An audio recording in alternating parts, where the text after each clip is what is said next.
Quelqu'un a dit un jour que le pain dur n'est pas dur. Mais pas de pain, c'est dur. Affamé, notre âme a besoin d'une bonne nourriture. Ce pain ne se trouve pas dans votre boulangerie habituelle. Ce pain spécial soutient le cœur de l'homme, comme le disait David dans le psaume 104, verset 15. Dans le sanctuaire, au temps du peuple d'Israël, les pains de proposition étaient gardés comme offrande perpétuelle faite à Dieu. Ils étaient disposés à l'intérieur de la tente de la rencontre dans le lieu saint. Ainsi, une partie du sacrifice quotidien était accomplie. Ces pains étaient appelés aussi pains de la présence, parce qu'ils étaient toujours devant la face du Seigneur. Cette reconnaissance de la dépendance de l'homme vis-à-vis de Dieu devenait visible. Avec cette nourriture à la fois temporelle et spirituelle, Dieu avait nourri le peuple dans le désert avec du pain du ciel, la manne.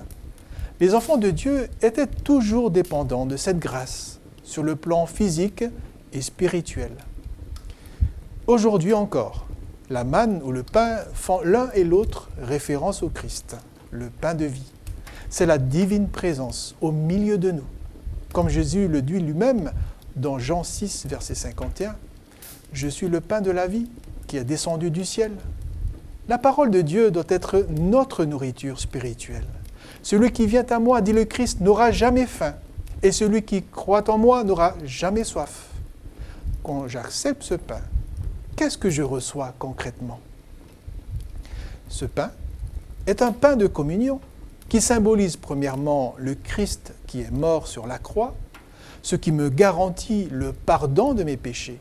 Ce pardon est reçu uniquement par la médiation du Christ. Et je le reçois gratuitement. C'est une bonne nouvelle. Ce pain représente aussi la vie éternelle. Dans l'évangile de Jean, des gens qui suivaient Jésus ne voulaient pas admettre cela. Ils ont questionné Jésus qui leur a répondu, « Si quelqu'un mange ce pain, il vivra pour toujours. Et le pain que moi je donnerai, c'est ma chair pour la vie du monde. » Après ces quelques significations, analysons en détail les ingrédients du pain. Regardons un instant ce bon pain avec les yeux d'un boulanger spirituel. Voyons quelques ingrédients essentiels. Tout d'abord, la farine de blé. Dans Matthieu 13, versets 24 à 30, un homme fait pousser du blé dans son champ, mais la mauvaise herbe pousse aussi. Jésus dira de ne pas arracher cette mauvaise herbe, de peur qu'en l'arrachant, on ne déracine le blé en même temps. Le blé, c'est donc ceux qui ont reçu la bonne nouvelle du royaume de Dieu. Il y a le sel. Le sel, c'est le goût.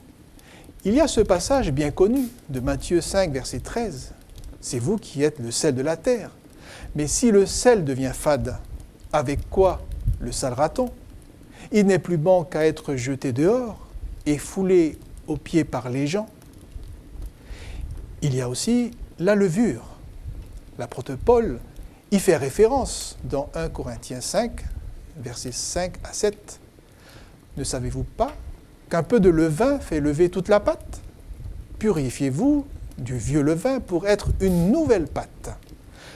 Puisque vous êtes sans levain, car le Christ, notre Pâque, a été sacrifié.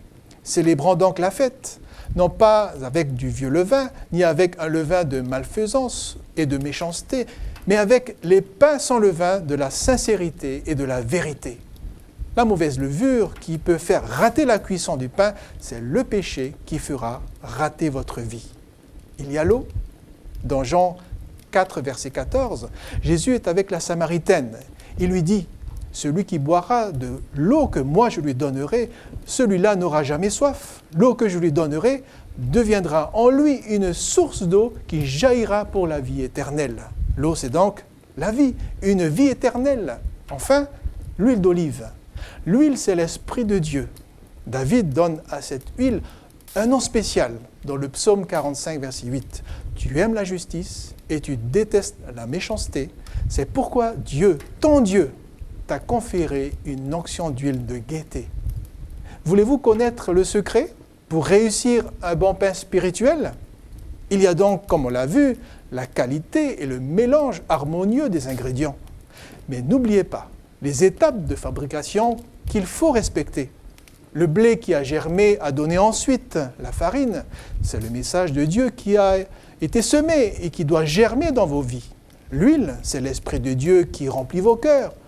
L'eau, la source d'eau vive pour vous donner la vie éternelle. Le sel qui donne du goût au pain.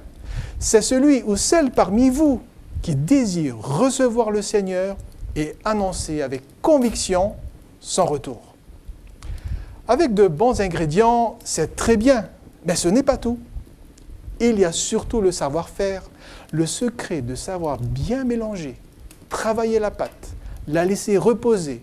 Il y a encore la lever, la fourner et enfin arrêter à temps la cuisson du pain. Ce sont les multiples étapes du ministère d'intercession du Christ.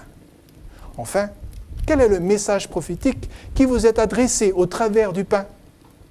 Le prophète Ézéchiel le voyait dans une vision. Ézéchiel 16, verset 19. « Mon pain, que je t'avais donné, la fleur de farine, l'huile et le miel dont je te nourrissais, tu as présenté tout cela devant eux comme une offrande d'odeur agréable. Voilà ce qui est arrivé. » Déclaration du Seigneur Dieu.